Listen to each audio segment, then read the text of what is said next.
So, thank you, Duncan, and welcome to A Voice and Beyond. It's such a pleasure having you on the show.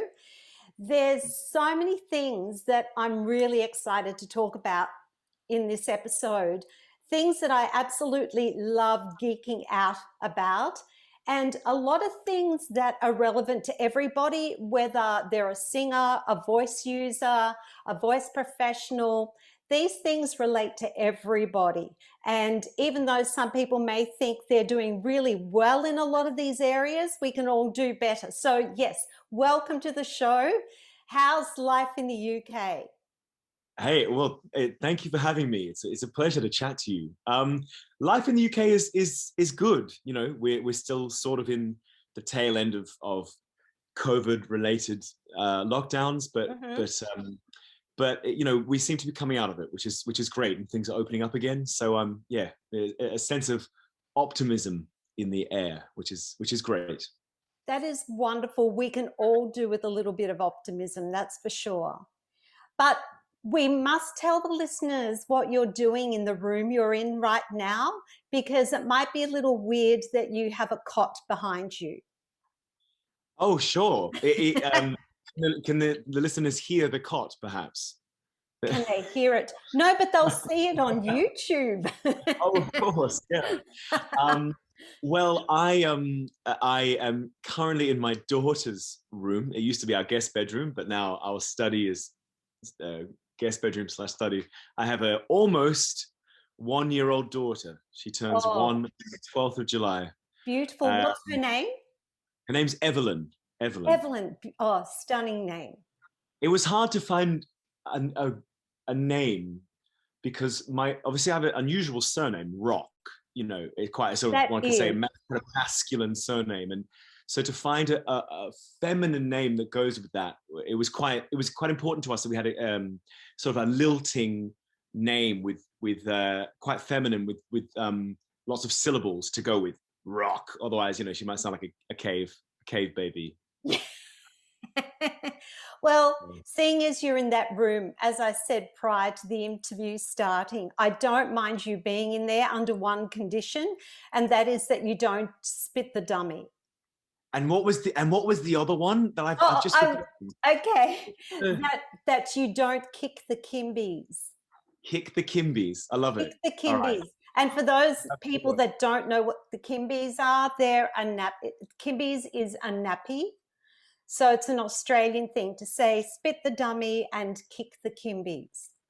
Kick the Kimbies. Yeah. So, oh, sorry. And so the reason I'm in here, and I'm sorry if there's a tiny bit of noise in the background, we're Mhm. having quite significant house renovations. So it's a bit crazy where I am at the moment. So this is the safe zone.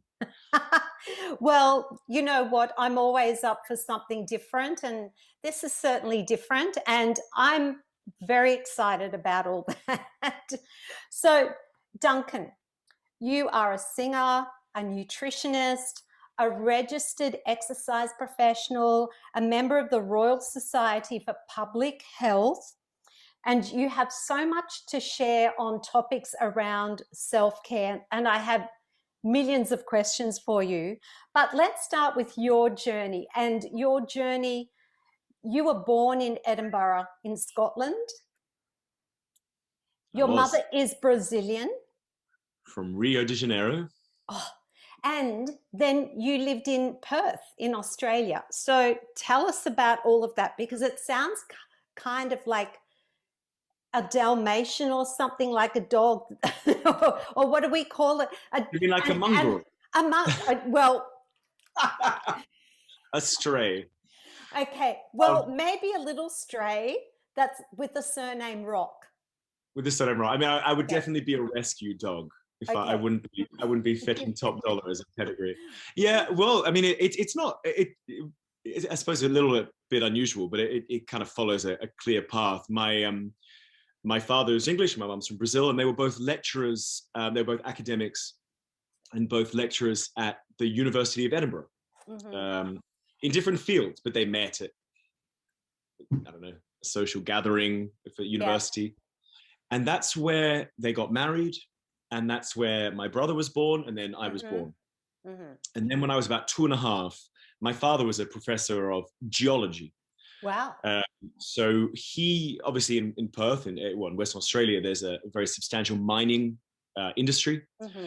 And he got this wonderful job, sort of partly working with mining companies, but also he set up and worked at the geology department at the University of Western Australia. And yeah, so that's, which is actually where I ended up studying law. Right. So yeah, so that's how we ended up in Australia, and I did all of my schooling in Australia and my first tertiary studies, my first university studies, and then the opportunity came up to come to the UK, and that's what brought me back here. So, from what I know, you were actually in a rock band, which is really fitting. We come back to that surname. Duncan Rock is in a rock band. Not that you were probably teased about that, but then you were playing guitar and you didn't start singing till later on. So, how did that come about? Well, music has been a consistent thing in my life. When I was a boy, I sang a bit in in a choir, in like a church choir. So it's sort of like how people know if they can dance or not. People know if they can sing or not. There's a sort of certain innate ability in there. Yes. But then, when I became a teenager, it wasn't cool. So I stopped for a while, but I played guitar and had a lot of fun doing that. I played bass guitar in the school jazz band, like the jazz orchestra. So music has sort of been there. Yeah. The rock band it was just a little fun thing we did. Basically did it to meet girls, and you're not very good if you're in a rock band and you still can't get a girlfriend. So I think that says everything. Oh no. About how good, my talent in that field. And then, so, finished high school and went to law school. And then I started to discover more classical music, and particularly opera. Just sort of by chance, I guess. I mean, there's a bit more to it than that. But, and yeah, the more I did law, the less I enjoyed it. And these opportunities kept on coming up in the world of classical music. I started doing singing lessons at WAPA, the WA Academy of Performing Arts. Yes, know it well. Yeah, and there weren't that many guys at the time. And because I'd done a little bit of acting stuff in school, I feel like I had a bit more competency on stage. Like there are a lot of guys with nice voices, but they weren't so confident actors. So opera, of course, is the combination of theatre and music. So I sort of I guess I was given more opportunities than I deserved, you could say, because of that. And then I finally ended up singing for the West Australian Opera Company. They came to something I was doing, and they sort of got in touch and said, look, we'd like to have a chat with you and come have a sing, and we want to have a conversation. And so I went to His Majesty's Theatre and sang and had a conversation. And Richard Mills, the wonderful Australian composer and conductor, said to me, you could be a singer if you wanted. Wow, that's impressive. And I just thought, I didn't even really know what that meant. It hadn't really, for me, I was a law student and I sung for fun, and it was the first time that, honestly, it was almost the first time that thought had entered my mind, that this is something I could do as a job. Because, in Perth, it's not like, all the operas that were happening in Perth, I was in some capacity. There's so little volume of work, Wow. It's not like here in the UK where there's just tons and tons of classical music and art. So he explained, what it would take and what it would mean. And he said, you'd probably have to go overseas and study, maybe to the States, New York, or to London, or to Berlin, and study music like you're studying law now. And then you work. You go from the Royal Opera House to the Metropolitan Opera to Theatre Real, whatever. And it sounded very appealing. So they put me forward for this wonderful competition that happens every year called the Australian Singing Competition, the Marianne Marty Award. Right. The year I did it, it sort of hops around. Sometimes it's in Melbourne, sometimes it's in Sydney, sometimes it's in Perth. And the year I did it, it was in Sydney. The final was in Sydney, and I was lucky enough to win. And it was really a free ride. I mean, I walked away with prizes and scholarships worth about, I don't know, maybe $70,000, like a lot of money. That's incredible. Yes, I mean, so generous, so What generous. what year was that? Oh my gosh, I'm showing my age. 2006 it was. Okay. A long, long That's a time lot ago. of money. A lot of money, particularly, I mean, I didn't have any money. I was a student, you know, it was more Well, money you than did. Yeah, well, you did then. and it was great. You know, I got actual just money to pay for things, apartments, flights, blah, blah, blah. And a scholarship to the Guildhall in London. And it felt like a free ride because I hadn't taken any time out. I went straight from school to university. And so I always thought, well, if I go to England and I'm not good enough or I don't like it or whatever, it's just a year of my time. And I was pretty Yes. young. Yes. I'll just go have this adventure and then I'll come back and be a lawyer and it'll just be this funny thing I did. But then I got to the UK and I just loved it. I immersed myself in the sort of art and culture scene in London. And I mean, gosh, in the first 2 weeks of being in London, I saw more operas than I had in 24 years in Perth. And, you know, of course, and then I started to run out of money. So I had to like make friends with the ushers at the theater so they could sneak me in and all that kind of stuff. But I loved it. I loved it. And then it went from there. And what you haven't shared with the listeners was that you are a baritone. You discovered that you were a baritone at the time, and you had a very poor perception of what that was. Yeah. I mean, I was just really ignorant. It seems ridiculous now, but I mean, I just didn't know about, you know, it's like I don't know about the world of, I don't know, equestrian horse riding. I didn't know about the world of singing, of opera singing. And I think, I guess because particularly, I don't know, 15 years ago, this is just before Pavarotti passed away. He was like the opera icon. You know, he's one of these humans that becomes more of a sort of transcends what they do and becomes like a cultural figure, like Mike Tyson or Arnold Schwarzenegger. They become the icons. Like Arnold Schwarzenegger is the bodybuilder. Mike Tyson, Muhammad Ali, is the boxer. Pavarotti is the opera singer, the big Italian opera singer. You know, it almost becomes a caricature of oneself. And he's a tenor, obviously. So I guess in my mind, I thought it was maybe like a ranking system. Oh.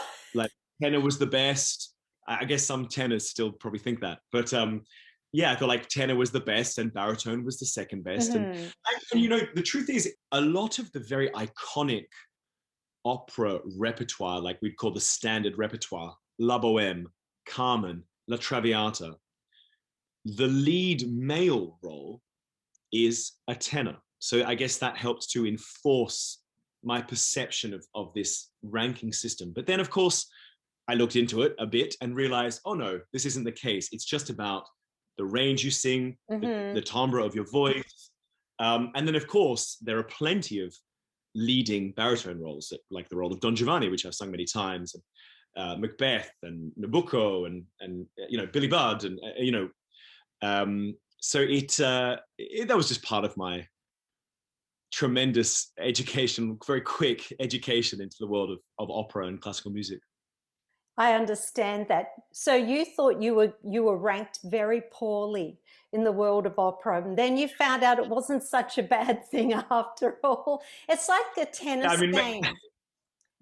Like in tennis, you have the rank, those that are ranked really highly, and you thought you were ranked really right, number 800.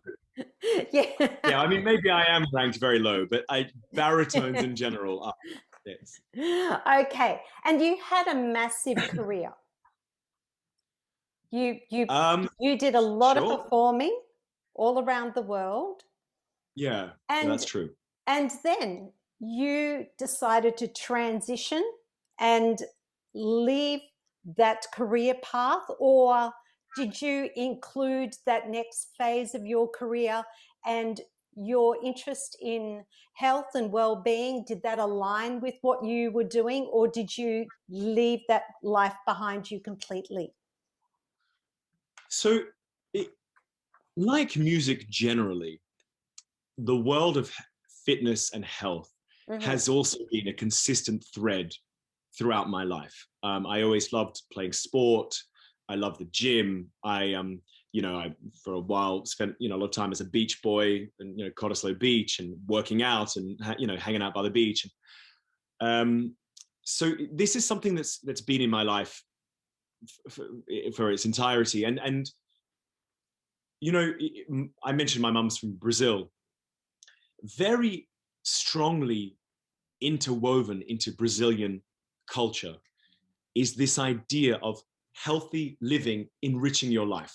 Mm-hmm. Um, they sort of talk about, why wouldn't you want to eat healthy food and be fit and look good and go to the beach and get sun and this sort of thing. And this is reflected in the bodies of the people and the health statistics. It's a sort of just interwoven into the culture. I train Brazilian jiu-jitsu, which obviously a lot of Brazilian people flock to that sport. And it's very obvious that this is part of the culture. And I think to a slightly lesser extent is also in the Australian culture, at least when Mm-hmm. compared to the UK. I know it's not, we're speaking generally, not universally, but Yes, yes, this idea of wanting to be healthy and fit because it's going to enrich your life in a multitude of ways. absolutely. In the UK, it's a bit different, and I Mm-hmm. need to be a traitor to my new people. I love the UK, but in this sort of sphere, more prominent is the notion of adherence to healthy living being a chore. Oh, I guess I should go to the gym today. I guess I should eat more vegetables. I guess I should quit smoking or drink less or whatever. That's a much more prominent attitude. Um, Mm-hmm. it can be more difficult to, even though of course everyone knows it people are very resistant to the idea that a healthy lifestyle will make your life better. So I guess my Australian and Brazilian influence in my life has Yes. played into that quite significantly. But I had this, as you say, quite intense career from about 2010, which is when I graduated, to 2020, where another quite significant world event happened in sort of March, April. And it was wonderful. And as you say, I sang in New York, Boston, Chicago, Houston, Madrid, Berlin, Frankfurt, everywhere, Incredible. Paris. Mm-hmm. Wonderful, traveling sort of 6, 7, 8 months of the year. And I loved it. But in 2018, actually, I was in Australia. I was in Brisbane, in fact, singing Don Giovanni with Opera Queensland, a wonderful, wonderful company Yes. in Know it Brisbane. well. And having a wonderful time. But it was around that time that my then girlfriend, now wife, and I were talking about getting married, starting a family. Mm-hmm. As you can see, We have the cot. we have the evidence. Yeah, and perhaps the bags under my eyes as well. It's significant evidence. And I recognized it's not that I was trying to run away from that life, because I did like it, but I recognized it wasn't compatible with the life I would want to have as a father. Mm-hmm. So I started looking into ways that I could potentially, essentially travel less, which I guess meant singing less. So I wanted to be able to turn down jobs. So I wasn't, going straight from Barcelona to New York, for example, and being away for a chunk of 5 months. Because Right. some singers do it, and that's absolutely fine, and I respect that. But for me, I just knowing myself, I knew that wouldn't work for me. Mm-hmm. And I I kind of knew I wanted to do something in the realm of the health sciences, healthcare kind of world. And I was walking, surprise, surprise, to the gym one morning, listening to, I think, maybe my 9th or 10th nutrition podcast that week. You know, I was devouring information on nutritional science, healthy eating. And it just sort of hit me like, maybe this is something. I obviously have a fairly considerable knowledge base that I've already accumulated. Maybe this is something I could do professionally. And I looked into it and I found a wonderful course at Deakin University that I could complete majority remotely, because I still had, this is 2018, I was going, in fact, I was going from Brisbane to the Met, to New York. So I needed a course that I could study from wherever, Glasgow, or from home in London, or from wherever I was in the world. Yes. So I continued my life as normal, all these contracts, while slowly completing this master's degree in human nutrition. And, you know, it was tough. It was a lot of like early morning lectures, and, you know, I had to do tutorials at bizarre times because they were Melbourne time. You know, doing assignments, doing performance, and going home and finishing a 10,000 word assignment. That's and then hard. finally, it was hard. But yes. I liked it because it was all enjoyable. But it was a lot of work. Yes. And then, and then finally finished that and sort of set up shop, started working with my own clients in my bespoke nutrition consultation, which I do entirely remotely, entirely online. And I thought I was being very clever, and I was very pleased with myself because I felt like I had nailed this slightly odd plan. And then March 2020 came along. Right. And of course, in March 2020, oh yes, wake up, girl. Yeah, so, you know, this is fairly significant. And of course, you know, I was singing it at the Met when this was all kicking off. And in fact, I was chatting to someone about it just the other day. Somewhat embarrassingly, such was our ignorance at the start of this pandemic. I was doing a show called Agrippina at the Met with a very famous mezzo-soprano, Joyce DiDonato. And in the final performance, we were making sort of handshake and coughing jokes on stage to rapturous, thunderous laughter from the New York audience. No. That's the sort of world we were living in. You know, it was, everyone had heard about it, but no one was taking it seriously. Yes, absolutely. But then I came home and it all kicked off. I mean, within 2 weeks, the world changed. And of course, I was supposed to go on to make a recording with the London Symphony Orchestra, cancelled. I was then supposed to go and sing La Bohème at the Royal Opera House, cancelled. I was supposed to go back to the Met to do Julius Caesar, cancelled. And, you know, waves and waves of cancellations well into the future. I mean, I've had contracts, because of the knock-on effect, I've had contracts cancelled in 2023, singing contracts. Incredible. That's so sad. Yeah, it was tough. And then, of course, my daughter was born in July. So I decided to take the opportunity to lean more heavily into the nutrition side of my work.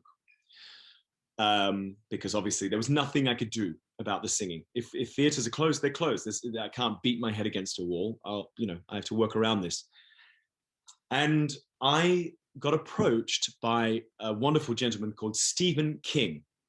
Yes. Who is the owner of the London Voice Care Centre. He's an extraordinary guy. And he created this multidisciplinary clinic that treats people with health issues that are affecting their vocal health.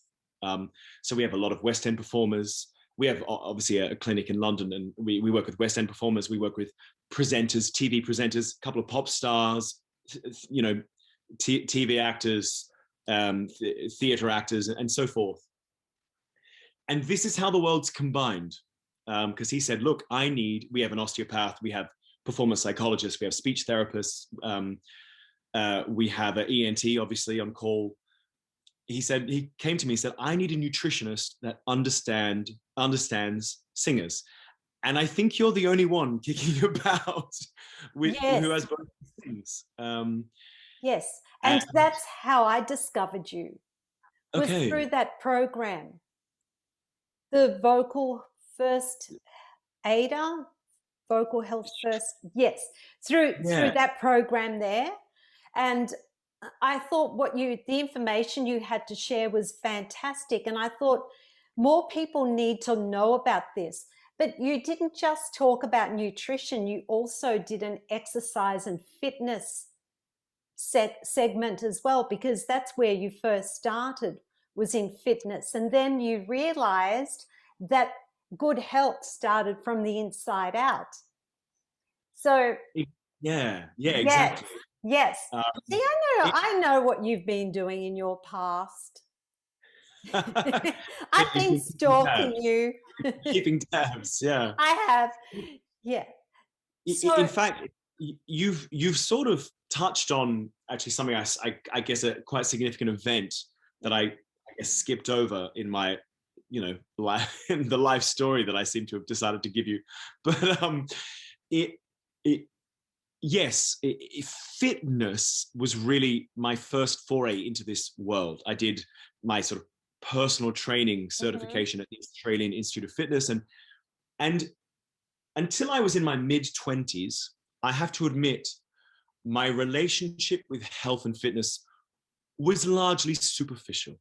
Um, I wanted to like have big biceps and a six pack and be the strongest guy at the gym and that kind of thing, which is fine. There's nothing wrong with this, but it's superficial. mhm. In my mid-20s, I suffered extremely ill health, um, Really? which ended up in a 3-month hospital stay. Wow. What was And wrong? well, basically, I basically broke my back, Oh, um, and in the surgical, I got an MRSI infection, systemic, um, and I mean, very serious. I almost died. I mean, that really, is serious. yeah. And then I was young, and until then, I'd never really been sick, besides a cold or a Not couple of with those stitches. biceps. Yeah, yeah. Yeah, it'd been like colds and flus and like maybe a couple of stitches after a bar fight or something. Nothing major. And suddenly I was faced with the reality of Mhm. my mortality. Um, I realized I wasn't invincible. Surprise, surprise. And so that caused me to look deeper. So this process of going from outside in health, the superficial to the deep, to nutrition, inside out health, was really spurred before it became a something that paid my mortgage. It was something for myself, to try and find the way to get me out of this ill health and into lifelong. I'd like to be healthy when I'm 80 if I Yes, can. yes, Um, I'm and so hearing you. that's yeah. So that was sort of part of the journey, Mm, i- in this process. yes. And you talked about the COVID journey. And I think for people who are in lockdown, it's very easy to just stay indoors and not go outside and not exercise, and to become nocturnal and really develop some very poor health habits. And I think it's brought out the best and the worst in people in terms of the way they've taken care of themselves. And I read somewhere that the sedentary lifestyle is as dangerous to our health as what smoking is. Sure. And and so in terms, let's start with the physical side of things. So what are the real physical, mental benefits of exercise? And this is for everybody that's out there, whether you're a singer or not. What are the benefits that you believe are true? Yeah. I mean, fortunately, we don't need to go to sort of my beliefs. I mean, we have the data. It's just, as you've Mm-hmm. sort of already touched on, you make a great point. It Sometimes people just either don't accept it or choose not to act on it, which is unfortunate. And we have seen that in people's reaction to COVID. No matter how much data comes out that shows, for example, people who are class 2 obesity have a sort of eight times more likely, or I forget the exact statistic, of suffering extreme ill health from becoming infected with COVID. Some people just put their hands over their ears and choose not to accept this very clear information. But in terms of just general health outcomes and the benefits, exercise specifically will increase your muscular strength, which I realize that people tend to map that onto like young bros who want to, like I was, have big pecs. But of course, a really significant issue in particularly older populations, but anyone over the age of 40, is ARS, age-related sarcopenia, which is the gradual loss of muscle mass as we age. And it affects us all. Yes. And it's associated with all-cause mortality. Really?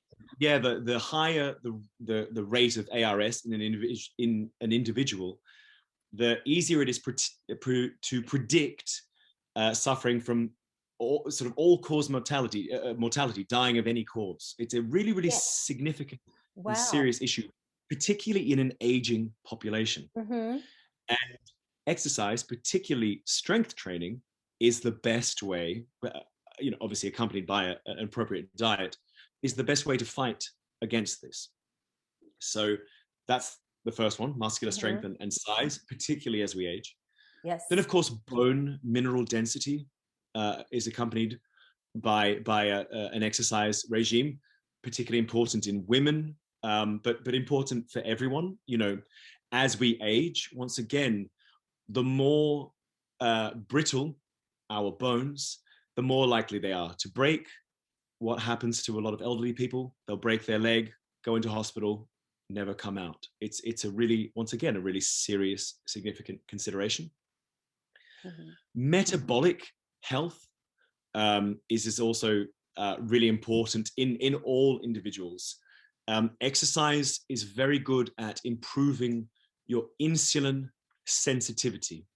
That basically is your body's ability to react appropriately to carbohydrate and sugar intake.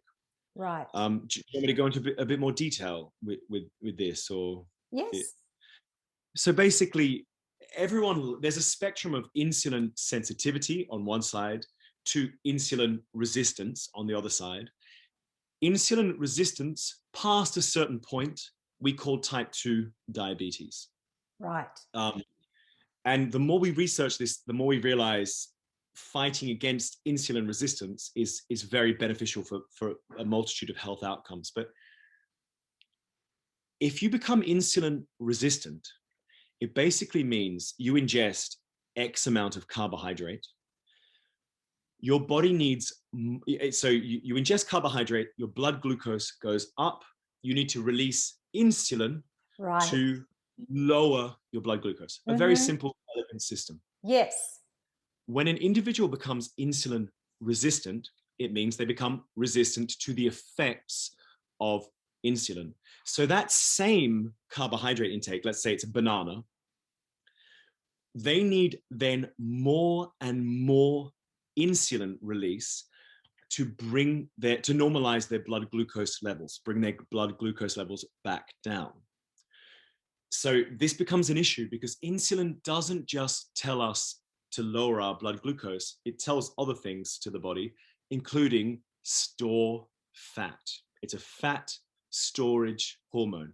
So the more insulin you have circulating in your system, the more your body is sending this fat storage hormone. This is why people with diabetes will often complain of easy weight gain.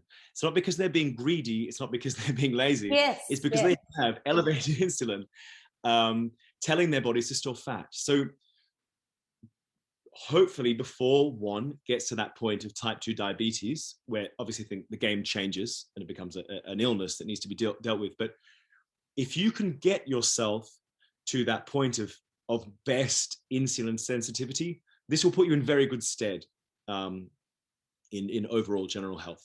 Wow. Oh gosh, sorry, I feel like I'm ranting. No, there's so much, isn't there? There's so many benefits. But through what you're saying, I'm getting the feeling that it's important to balance the way that we exercise as well. That do we need to have a regime of cardio as well as strength training? Is that what you believe is the ideal? I have heard somewhere the 2 by 2 rule, that it's twice a week doing cardio, twice a week doing weight training. What do you believe to be right? Or is it individual? There will be some inter-individual variance based on your physiology, and your goals. What is it that you want to achieve? But to be honest, I think that what you've just articulated is really good. The 2 by 2 for your, as a general starting point. Yeah, 2, maybe 3 strength training sessions per week would be optimal. Whole body. Yes. I for the majority of people, I wouldn't recommend a sort of split where you do, chest one day, arms one day, legs. It's not necessary. And yeah, cardio. I mean, your heart and lungs are pretty important, I hear. So best to keep them healthy. The strength training is as valuable as the cardio, and I think this is something that culturally people get a bit wrong. I think people think strength training, that's for young men who want to get buff.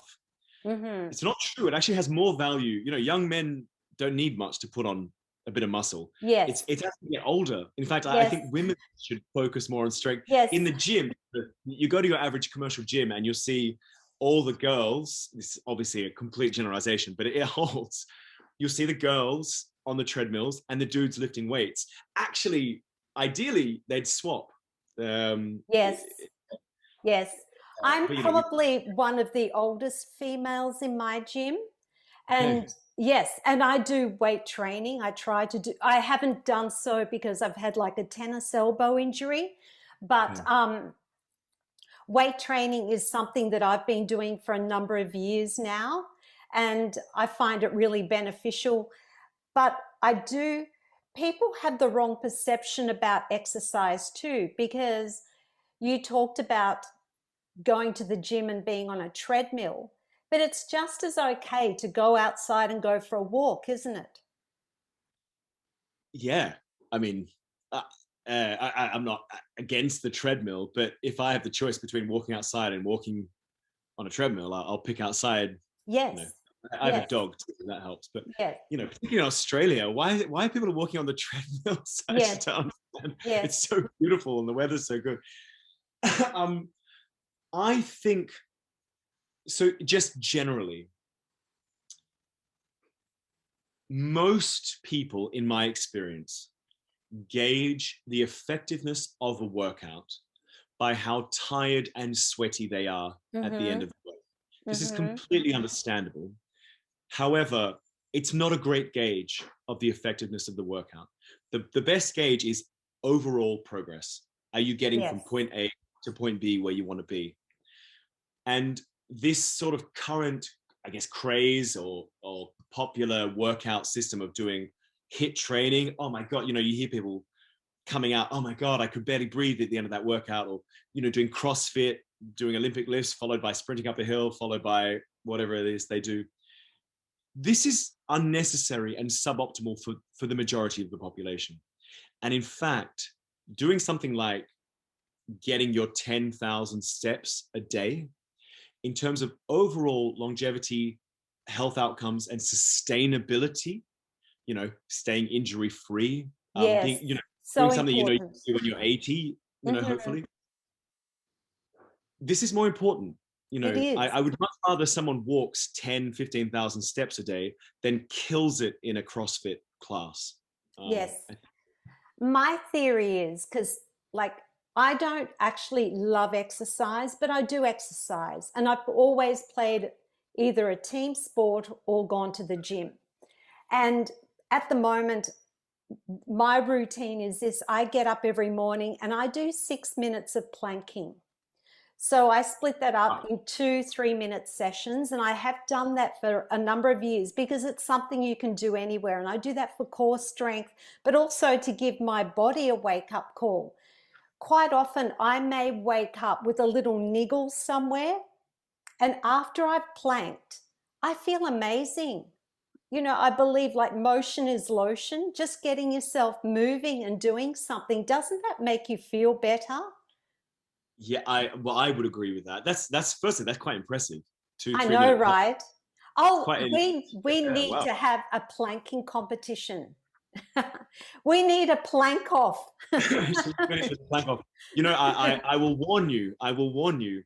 I once won a free month of gym membership because I won the plank competition. I held a plank for 12 minutes. No. I was quite impressed. You know what? I would want to have a competition It's on. against you just because I'm so stubborn and I'm so competitive. I would do it. We You know need to what? do that some stage. We better not because we might both just cark out. But that's the thing. I won through sheer belligerence. I mean, I was shaking, I was in pain, Mhm. but I was I've committed. You know, once you get past like 6 7 minutes, you're like, well, I have to win. I have to Yes. win now. And so um, the other thing is too that because I'm not a fan of exercise, if I do go on the treadmill and if I can't talk, I'm going too fast. So I have to slow it down. So I pace my exercise level by whether I can speak or not. That's great. I mean, this is the thing. It's called the talk test. Um, I mean, look, I'm not saying it's terrible to touch high intensity exercise Mm, briefly, so your body feels that you get your heart rate up. But in general, for a lifetime of fitness and sustainability in exercise, you know, that's sort of 60 to 75 percent of your maximum zone is really where you want to live. There's a wonderful uh, trainer, a guy who trains mixed martial arts fighters, a guy called Faraz Zahabi, who I am a huge fan of. And he talks about a lot about flow state training and never being sore from workouts. You know, he thinks, you know, he talks about this example of if you can do, let's say you're doing pull-ups and you can do mm-hmm. 10 pull-ups, gun to your head, $1 million on the line, you could not do 11 pull-ups. 10 is your max. Right. He says, I would never do 10. I would do 6 or 7 pull-ups, but do a few sets, accumulate Yes. volume, but Yes. you never have to get to that zone where you're like straining and you know you feel like you might fall off the bar. And this is a guy who he trained Georges St-Pierre, who is one of the greatest UFC champions. He trains high level combat sport athletes. So you know these guys are fit, you know. Mm-hmm. Yes. And I subscribe to that. You know, his gym is known for having the least percentage of injuries for their athletes because he trains in this intelligent, you know, smart training, not Mm. smart, not more. Yes. Yes. So if someone's never exercised before, what would you suggest that they start doing? Because hopefully we can inspire people to start moving. What would you say? This is a great place to start.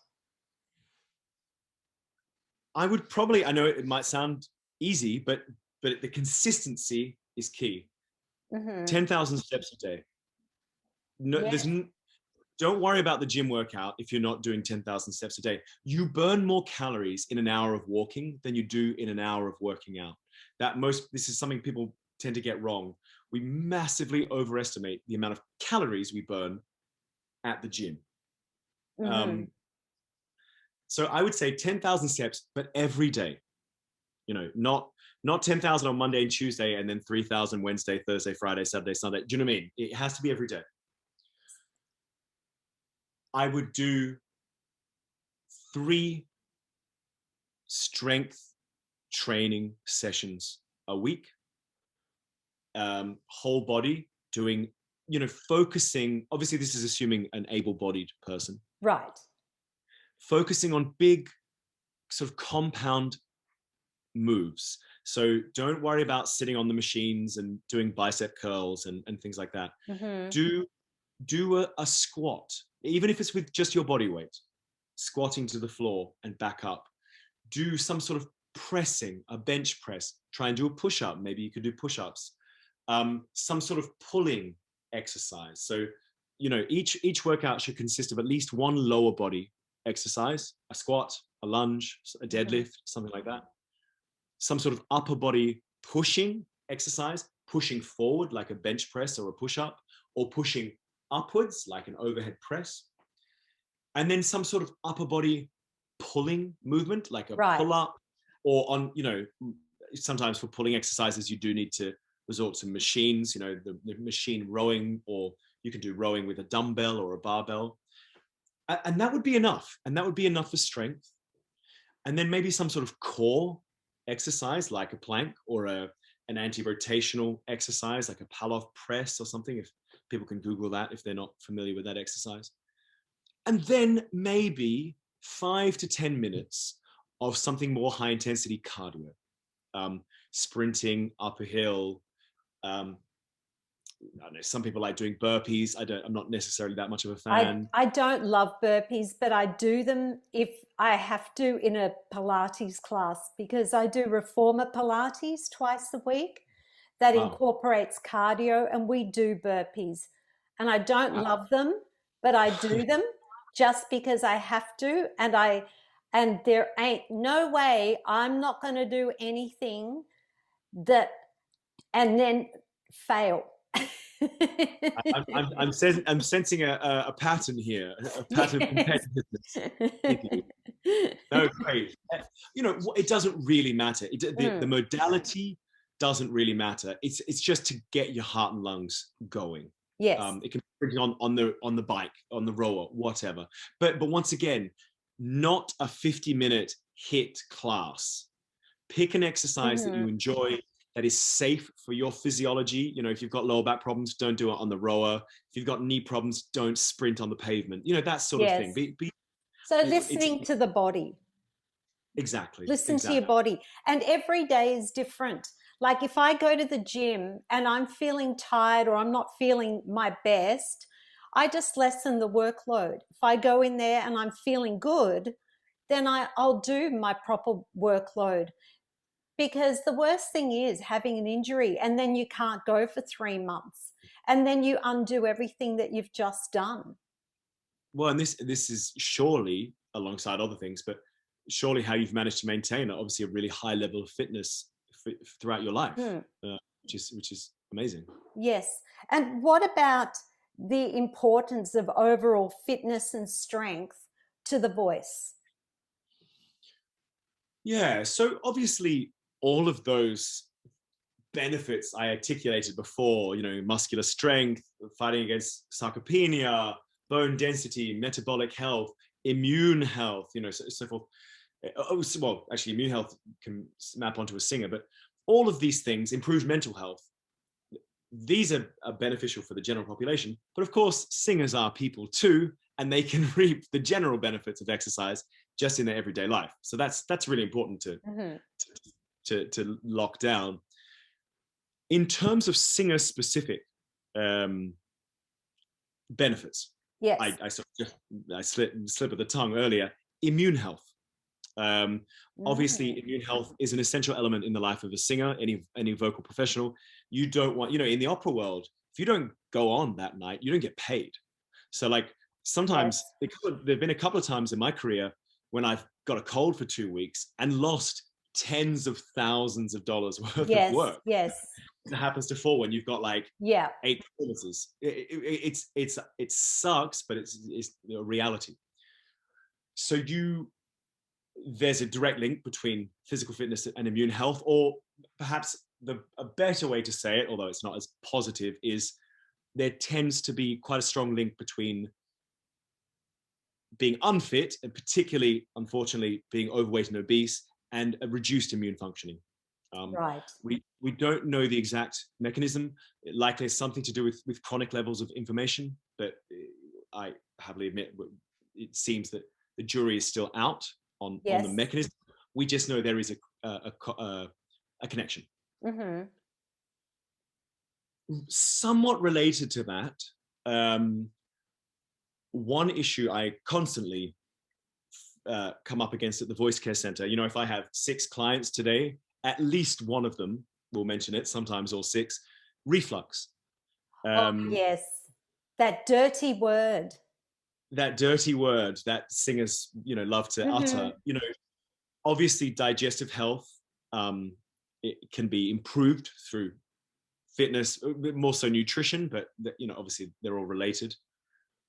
And we now know, obviously, when we talk about reflux, we start talking about things like coffee, dairy, spicy food, whatever. Everyone's got their solution, their old wife's solution to reflux.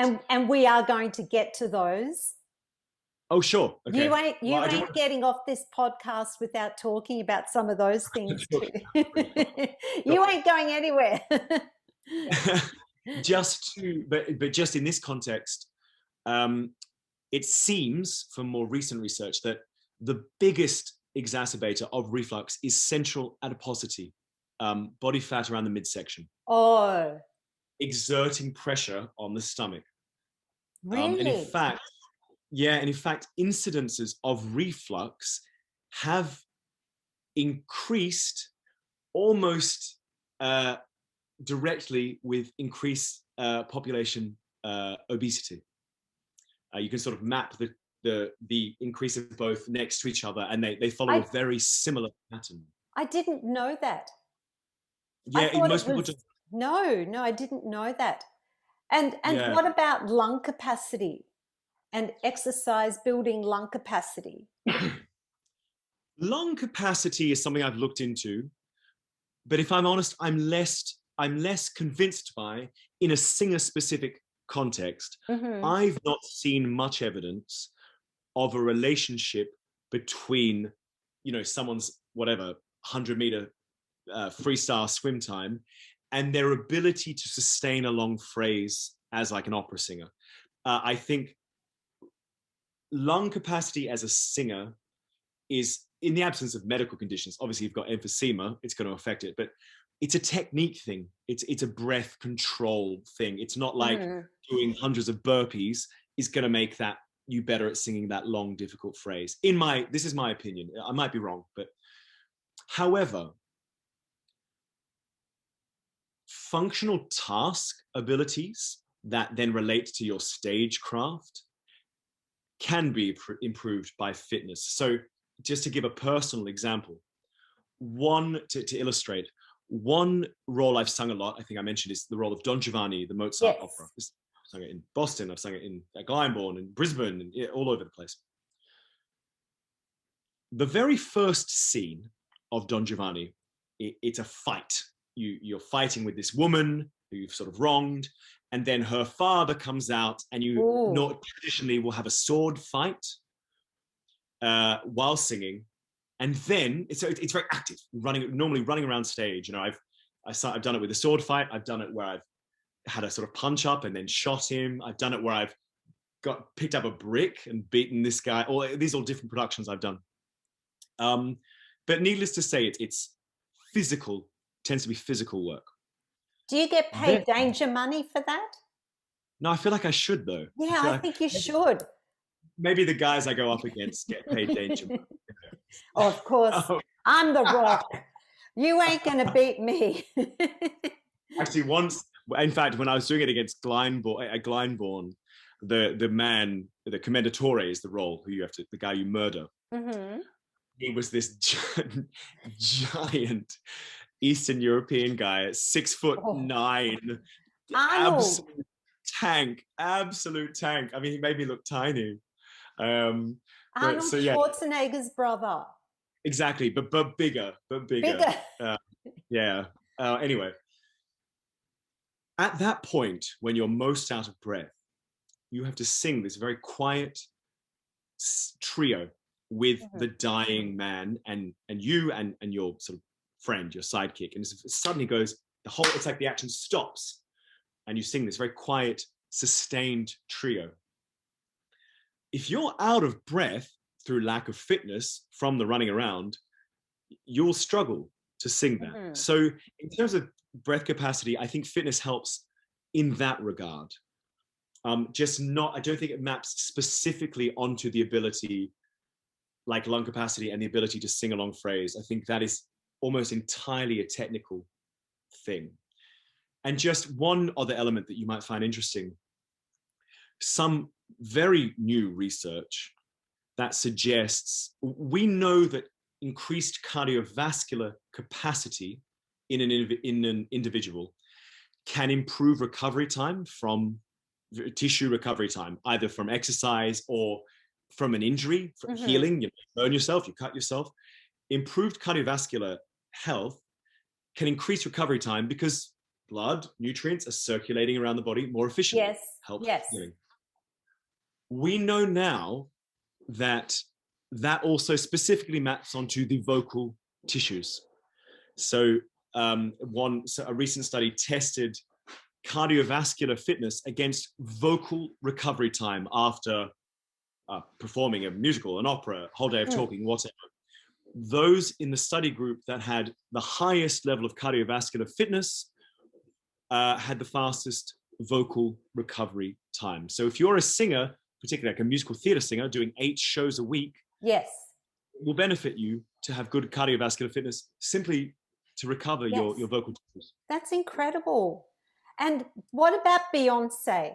Beyonce apparently, she sings on a treadmill to help her on stage with her dancing and her singing at the same time. Is that something that works, or is she kidding herself? I mean, we are talking Beyonce. We don't want to say Beyonce. I wouldn't want to say, I wouldn't want to offend the church of Beyonce. No. I wouldn't want coming after me on Twitter. Look, I don't know. I have to, is the honest answer, but it seems to be working for her. Well, let's just say it works for Beyonce, and we don't recommend that everybody goes and tries that one. Yeah. I think it's probably not necessary. Okay, that says it all. Yeah. Okay, so are there any exercises that singers should avoid, and is it okay to exercise on performance days? I'll work backwards. One mistake I've made in the past is assuming I have multiple batteries for the multiple facets of my life. So I've got a performance battery, a hanging out with my friends battery, a working out battery, a study battery. Do you know what I mean? We have one battery. When I say battery, I'm talking neurological system for everything. Yes. So in terms of working out on a performance day, I think it's probably fine, and for some people maybe even beneficial. But I would be cautious. This is definitely a day when you should be sticking in that 60% zone. Because of course, I always say exercise should enhance your life, the Brazilian mentality. If you're working out so hard that you don't perform as well, if you feel tired for performance, well, then it's not enhancing your life. It's taking away from your life. And it's just unnecessary in that capacity. So yes, it's absolutely fine, but just make sure it's feeding you energy, because exercise, of course, can take away your energy or give you energy, depending on the intensity. In terms of exercises singers might consider avoiding, there are a couple. Yes. Oh, okay. Firstly, I think crunching movements, particularly done to excess, are potentially detrimental for a singer. Firstly, with regards to crunches, I personally think crunches are unnecessary anyway. Yes. I don't think it's a great exercise. You sort of lie on the like crunches. Gyrate. Yeah, but also for my neck. Yeah, that's one issue. But what you're doing is just shortening the rectus abdominis. You're basically bringing your ribs towards your hips like this.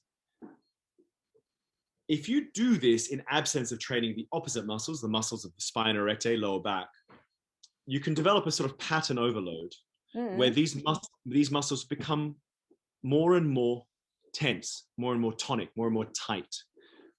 And for some people, I've seen evidence that this might impede their ability as a singer to do what I would call a splat breath, like you have one long phrase, and this is a term used. Beautiful, beautiful. Yes, but also too, when I started having my voice lessons at the conservatorium as part of my postgraduate studies, I was told to stop doing abdominal work in the gym because it was impeding my ability to engage those breathing muscles. Now, this oh, I lost you there for a second. No, I'm here. There is that's right, but there's nuance that, in my experience, gets entirely lost in this context. So when I say crunches, I mean crunches. I don't mean core training. Right. Singers can and should train the core musculature. Yes. Through either functional movement, doing squats, doing pull-ups, going for a run, whatever. These things, of course, train the core because it's full body movement. Your core has to be engaged. Planks and anti-rotational movements are very, very good for the core musculature. Something obviously like a plank, like we talked about, or an anti-rotational, something where that's, there might be a weight pulling you in one direction and you have to fight against it, but it's like a static hold. Okay. This doesn't seem to have any negative impact. It won't shorten or create tension in the musculature. It just works the musculature in the manner it's supposed to work. So core training isn't bad, but I specifically crunches. It's not a great exercise anyway. Yes. Yes. And the main, the main mistake, and in my experience, with respect to all the wonderful singing teachers out there, I'm yet to speak to one who quite gets this right. There's no relationship between the visibility of the rectus abdominis, the abs, the six-pack, and the rigidity of the rectus abdominis. So what I often see singing teachers do, who with all good intentions, but they don't get it. They don't understand the physiology. They'll see a singer who's slim. So the visibility of the rectus abdominis, of the six-pack, is entirely a function of how much body fat is present. A lot of singing teachers will see a singer with a six-pack or a four-pack or just a toned stomach, and assume that means the stomach is rigid. This is not true, and also the opposite is more likely. That is to say that there is quite a lot of evidence to suggest that a rectus abdominis, a six-pack muscle that's covered with that central adiposity, that excess body fat around the midsection, is actually more likely to be rigid and inflexible than one that isn't, because it makes sense, because of the extra force and pressure being exerted onto the muscle, having to stay rigid to fight against that excess weight. So one huge misconception, at least in my world, in the singing world, is that what I'll see a singing teacher do is it's ridiculous if you know physiology, but they'll take their hand, maybe not anymore, because I don't know, you might get sued or something, and they'll press against the singer's stomach. Really? Yeah, and if the person is a bit overweight, has a lot of central adiposity, of course the stomach will feel soft, because what they're touching is adipose tissue, which is soft. And they'll assume that means that the musculature underneath the adipose tissue is nice and loose and pliable. The truth is the opposite is more likely. So I'm sort of on a bit of I'm hoping to start disseminating this information to the sort of singing teacher community.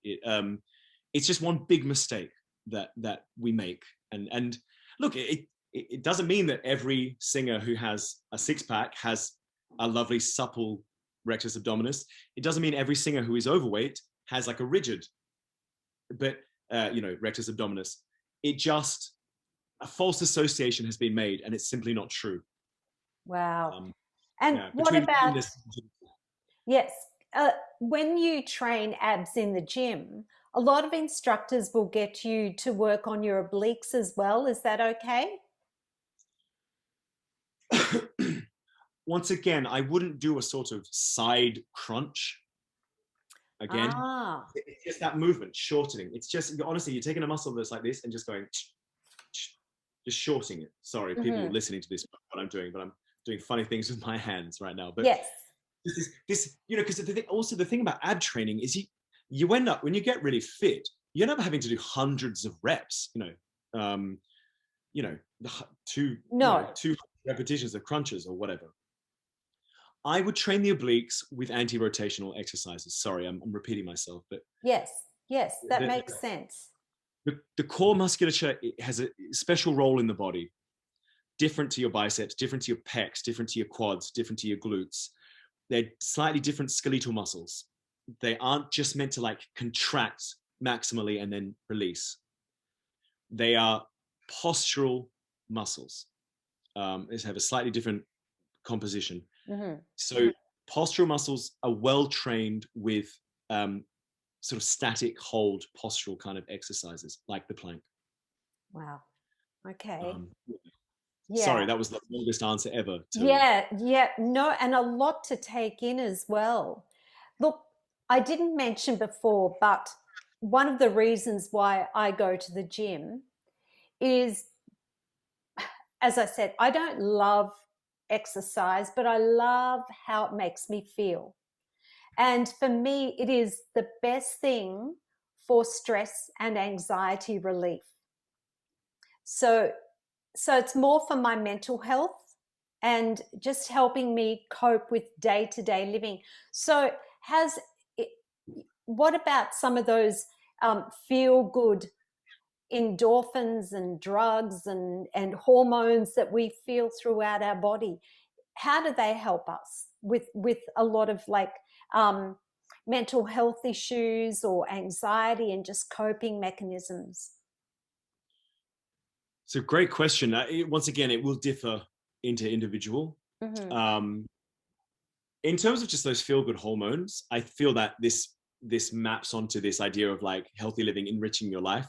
It's nice to wake up in the morning, go for a run, and just get that runner's high. It's nice. It enriches your life. It's pleasurable, physically pleasurable. Yes. I won't lie. In terms of anxiety, I don't really know. It's not something I've researched massively. It's sort of on the list of the ever-growing list of things to do. But I have given lectures on the relationship between diet and depressive symptoms. Okay. That sounds like a good segue. Yeah, there is a really strong correlation between certain dietary patterns and lower, and well, both in both directions. Both the right kind of diet can lower both the severity and incidence of depressive symptoms, and the quote unquote wrong type of diet can increase the severity and incidence of depressive symptoms. Look, obviously something like depression is a complex, multifaceted illness. So I'm not saying, hey, if you eat some blueberries, depression is going to go away. Of course not. Yes. But the evidence is clear. It seems to, once again, they're not 100% certain, but it seems most likely that it has something to do with chronic inflammation. In fact, you can you can sort of compare incidence of depressive symptoms, severity, particularly of depressive symptoms, against chronic inflammation, and they tend to correlate. Wow. So that's something to consider. Obviously, it's not a replacement for lifestyle change. It's not a replacement for pharmacological interventions, should people use them and need them. But a healthy diet will help, will absolutely help.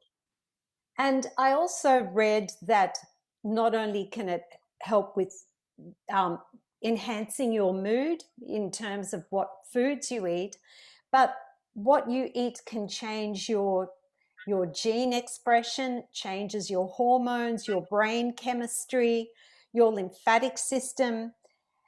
Um, and yet people still continue to eat badly. And we can't 100% though blame the population, because food companies have become very clever from what I understand. Firstly, in terms of their marketing, I read somewhere that there were 5 billion ads on Facebook last year alone that were relating to junk food. And so there's all this propaganda out there, and that's what we're dealing with every day. And that also food companies are creating foods that we are becoming addicted to. And they've set up laboratories where they have, I can't think of the word, but anyway, they have testing stations to see what foods that we are most likely to become addicted to in terms of taste, in terms of the highs that we get. And some foods have been like sugar, those quick high sugars have the same effect as cocaine and heroin on our body. So I mean, that's a lot that I've just said there, but what are your thoughts around all of that? Yeah, I mean, there's a lot in there. I mean, sort of going back, there's, I realize culturally this is often the case, but from my perspective, as someone who works in the field of healthcare, works helping individuals or communities or groups improve their health, there's never blame. There's no like, you've been bad, you've been naughty. Mm-hmm. We're not children, you know. And as you've touched on, you know, we live in what has now been coined this term, the obesogenic environment. Mm-hmm. Everything, you know, in the Western world, although to be honest, the ill effects, including death, of, as I think of, don't quote me, but I think since 2011, maybe 2010, the WHO announced, the United Nations Health announced that the ill effects of overnutrition, so overweight and obesity, actually have surpassed undernutrition worldwide as a global issue. So more people die from overnutrition than undernutrition now, which is, look, it's an achievement of sorts. Great, but Never heard. Wow. yeah, it's sort of Crazy. in some ways obscene, actually. Uh, Unfortunately, and once again, I don't mean that against an individual, but No. the culture is obscene in a way. Actually, the culture of excess. But it's not the individual that's to blame. We live in an environment that wants us to be sedentary. Mm-hmm. We increasingly, even more so now after COVID, we all work from home. We don't have to walk to work anymore. We're all being encouraged to do less with our bodies. Our food system is geared towards the consumption of low nutrient density, high caloric density foods, junk foods, which, as you've now touched on, are quite literally designed to keep you hungry and wanting more. You know, most people are aware that, you know, people who are addicted to chocolate, for example, you can turn off a certain part of the brain that's chemically responsive to chocolate, and they'll just stop eating. They're not eating it because of the taste. They're eating it because of a Yes. chemical response in the brain. Most Yes. people are aware of this sort of Yes. work. Well, they're It's not, actually not aware. A lot of sure, those people sure. aren't aware, in all fairness. Yeah. And I would say, because this is something I've experienced in my life, and like I say, every day I work with people going through this. Mm-hmm.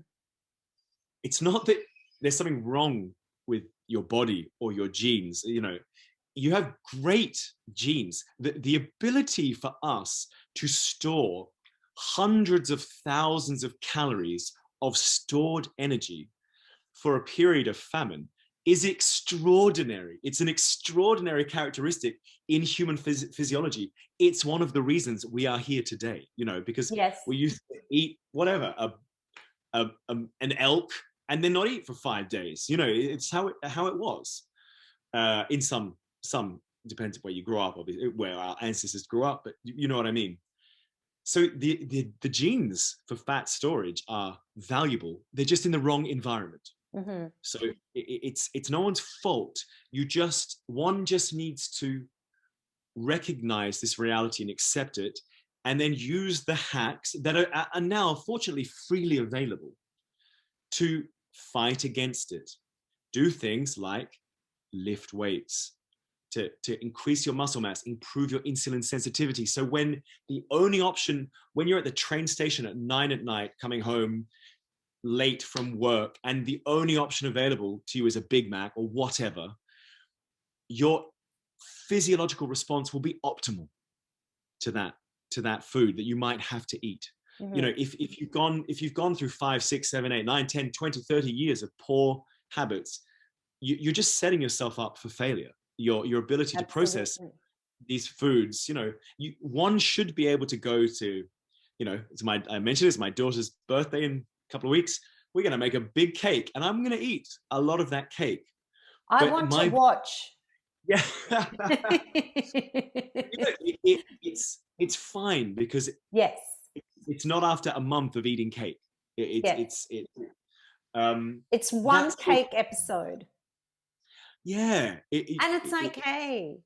The general habits, you know, we talk about often the 80-20 rule in nutrition. If you do the right, quote unquote, right thing 80% of the time, the other 20% will look after itself. It's no problem. It doesn't have to be, it's not a purity test. It's not an all or nothing response. It's not you're naughty. It's not you're bad. It's not you're greedy. It's not you're lazy. None of this stuff that seeps into people's mindsets. It's just, it's difficult because of the environment we're in, and you just need to know what to do and do it. And sorry, I'm ranting again, but the three elements that tend to be missing when people have the right advice: adherence, one. Are you actually doing it, or are you telling yourself you're doing it? You know, with those 10,000 steps, are you doing them every day, or are you doing them 2-3 days a week? Consistency. Yes. How, you know, is it day in, day out? How often are you actually straying from the path? Consistency. So are you following the plan? Are you doing it consistently? And time. On the third one is time. Unfortunately, health outcomes and changes to physiology, improvements or detriments to physiology, are measured on the time scale of months and years. You know, I could go eat McDonald's for a month, and I probably wouldn't look that much different in a month. But if I did it for 3 months, yes, that's going to change. If I haven't do it for 3 years, yes. Same with the gym program. Go to the gym for 2 weeks. You know, you're not going to see much change. Do it for 2 years consistently. Work. But unfortunately, we live in a culture, even worse now because of social media, and obviously social media, fitness and health and nutrition has really taken to social media. Unfortunately, I think it's a bad thing. Yes. Social media is a want everything yesterday culture. 2 weeks, financial security, 2 weeks, you know. Yes. 8-minute abs, get a thigh gap in a month, that sort of thing. People want to measure these outcomes in days and weeks. Sorry, I haven't heard that for a long time. The thigh gap. Thigh gap. Oh, good. The thigh gap. Get it out of your life. Don't worry about the thigh gap. Look, there is so much that to unpack even further, that I think what we should do is have you back, because I have like a trillion questions on nutrition and diets and foods, like so many questions. And I really would love to know all your thoughts on all of these, plus some of the myths around foods, hydration, caffeine for singers. So there's a whole bunch of other things too that we haven't even started to scratch the scratch on. There's a lot in it. Well, perhaps anyone who might listen to this podcast might send you an email if they had a particular question, you know, a particular voice-related question they might want answered. I'd happily take any questions. And I'll also share all your links as well, so people want to reach out to you, they can. But let's do Ask Duncan Rock. We'll put it out there. Anything around food and nutrition, all the myths. Yes, Ask Duncan Rock. We're going to have an episode called that. But you know, I one promise I made to myself was I will never pretend I know the answer to something. No. And I think that's become evident. It there's been a few has. things It has. Yes. It's really important to, if somebody asks a question and I don't know, I'm not going to give you some nonsense answer. It's only if I have read it, studied it, you know, read the research, that sort of thing. I think that's quite important. I'm trying to revive the lost art of not having an opinion on absolutely everything. Yes. Yes. So I'm sorry if someone asks a question, I don't know the answer. I'm sorry. That's okay. I'll answer it and I'll make up the answer. There you go. Does that sound like a deal? And we'll do a plank competition at the end. Oh yes. Okay, we're going to do it. I'm nervous now. You know, when I did my 12-minute plank, this was before I was a dad. You know, the dad bod might get a bit in the way. I need to That's practice. All right. That's okay. Well, see, you're giving me excuses already. I know. Okay. So we're just going to wrap this up because we're going to have you back again. I'm not going to ask you all about what you're doing in the future because I want to have you back as soon as possible. Sure. What is one piece of advice you would like to share in regards to physical activity? One piece? Well, I think you're going to give 3 and because I've been listening. In regards to physical activity. Yeah, let's just, because that's ultimately what we've been talking about most of this episode. Do you know what? I'm going to reiterate because I don't want to just give something new just for the sake of it. Okay. Get your 10,000 steps a day. Strength train, full body, 2, maybe 3 times a week, and engage in some sort of restorative stretching, mobility, yoga-ish type exercise. You know, if you can do that, you're 90% of the way there. Yes, this won't get you onto the Olympic sprinting team, but it will make you healthy when you're 75. I'm perfectly fine with that because I don't like running and I don't want to be on that sprinting team because I think running was invented so that you could get away from someone that was chasing you with a gun or a knife. Otherwise, running is totally pointless. Okay. I haven't recently been chased by anyone with a gun or a knife. Well, that's my excuse. Pretty gentrified where I live. So. Okay. Look, it's been an absolute pleasure. You're a great sport. And I was going to ask you about the Scottish men, what they wear under the kilts, because you did live there for 2 years, but we didn't get around to that one. Yeah. We'll deal with that question next episode. That can be an Ask Duncan Rock. Okay. All right. No, thank you so much. You have a great rest of your day, and we'll look forward to talking really, really soon. Thank you. All right.